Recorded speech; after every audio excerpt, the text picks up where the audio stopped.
ఉమ్మడి మెదక్ జిల్లాలో కొన్ని చోట్ల డబుల్ బెడ్రూమ్ ఇల్లు పంపిణీ చేశారు, కానీ సౌకర్యాలు మరిచారు. మరికొన్ని చోట్ల నిర్మాణం పూర్తయింది, కానీ ఇంకా లబ్ధిదారులకు అందలేదు. ఇంకా కొన్ని చోట్లయితే నిర్మాణ దశలో పునాదుల వద్ద ఆగిపోయాయి.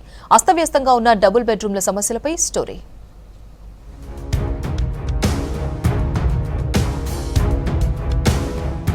గత బీఆర్ఎస్ ప్రభుత్వం 8 ఏళ్ల కిందట ప్రారంభించిన డబుల్ ఇళ్ల నిర్మాణాలు ప్రశ్నార్థకంగా మారాయి. 2015, 16, 2016, 17 ఆర్థిక సంవత్సరాల్లో మంజూరైన ఇళ్ల నిర్మాణాలను పూర్తి చేయలేకపోయారు. టెండర్లు అయి నిర్మాణాలు ప్రారంభించిన ఇళ్లు ఇంకా వేల సంఖ్యలో అసంపూర్తిగానే ఉన్నాయి. నిర్మాణాలు పూర్తయిన ఇళ్లను లబ్ధిదారులకు అందజేయడంలోనూ విఫలమయ్యారు. మరికొన్ని ఇళ్లు నిర్మాణాలు జరిగినా వైరింగ్, నీటి కనెక్షన్ వంటి పనులు జరగక అలాగే ఉండిపోయాయి. ఇంకా మొదలు పెట్టని ఇళ్ల పరిస్థితి అగమ్యగోచరంగా మారింది.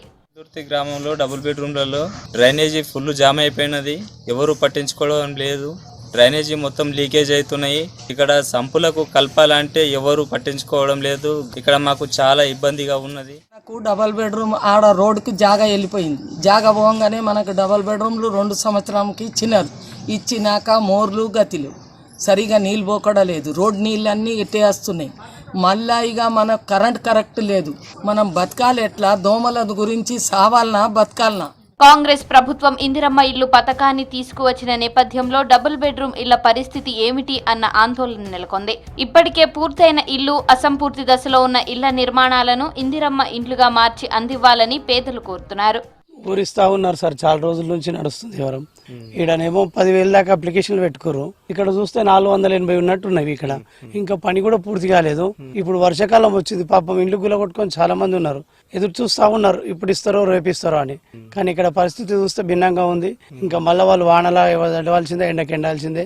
ఇక్కడ కన్స్ట్రక్షన్ కూడా ఇది నాణ్యత లేనిగా కనబడుతూ ఉంది సార్. ఇది నిర్మాణం కాకముందే కూలిపోతున్నాయి, వాళ్ళు భయపడుతున్నారు. ఉమ్మడి జిల్లాలో దాదాపు అన్ని ప్రాంతాల్లో అసంపూర్తి నిర్మాణాలే ఉన్నాయి. ఆఖరికి గత ప్రభుత్వంలో సీఎంగా ఉన్న కేసీఆర్ ప్రాతినిధ్యం వహిస్తున్న గజ్వేల్ నియోజకవర్గంలోనూ ఇళ్లను పూర్తి చేయలేకపోయారు. గత ప్రభుత్వం పథకాలు ఆర్భాటంగా ప్రారంభించినా బిల్లులు ఇవ్వనందువల్లే ఆగిపోయాయంటున్నారు కాంట్రాక్టర్లు.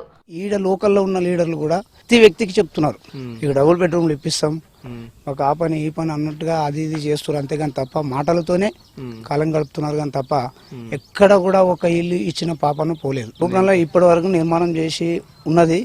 ఇప్పటి వరకు కూడా ఒక్క ఇల్లు కూడా ఎవరికి ఇవ్వలేదు. కేసీఆర్ గారు ప్రతినిత్యం వహిస్తున్నటువంటి గజ్వేల్ కాన్స్టిట్యున్సీ, ఇది కాన్స్టిట్యున్సీలో నెంబర్ 1 తూప్రాన్ మండలే. ఇట్లాంటి మండల కూడా ఇప్పటి వరకు కూడా ఆయన వచ్చి ఏది కూడా చూడలే, వీడికి రాడు పోడు. కొత్త ప్రభుత్వంలో ప్రారంభమైన ఇందిరమ్మ ఇండ్ల ద్వారా తమకు ఇండ్లు వస్తాయని ఆశగా ఎదురు చూస్తున్నారు జనం.